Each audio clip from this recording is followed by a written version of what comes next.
ઓમ શાંતિ 19/3/2025 આજનો સાર છે મીઠા બાળકો, તમારે આ જૂની દુનિયા જૂના શરીરથી જીવતે જીવતા મરીને ઘરે જવાનું છે.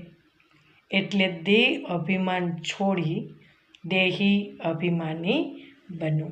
પ્રશ્ન છે, સારા સારા પુરુષાર્થી બાળકોની નિશાની શું છે?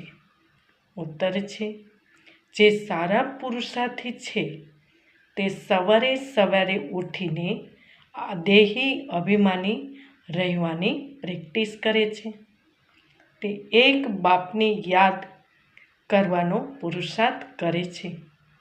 તેમનું લક્ષ્ય રહે છે કે બીજા કોઈ દેહધારી યાદ ન આવે, નિરંતર બાપ અને 84ના ચક્રની યાદ રહે. પણ આવો અભ્યાસ કરવાનો છે. ઓમ શાંતિ.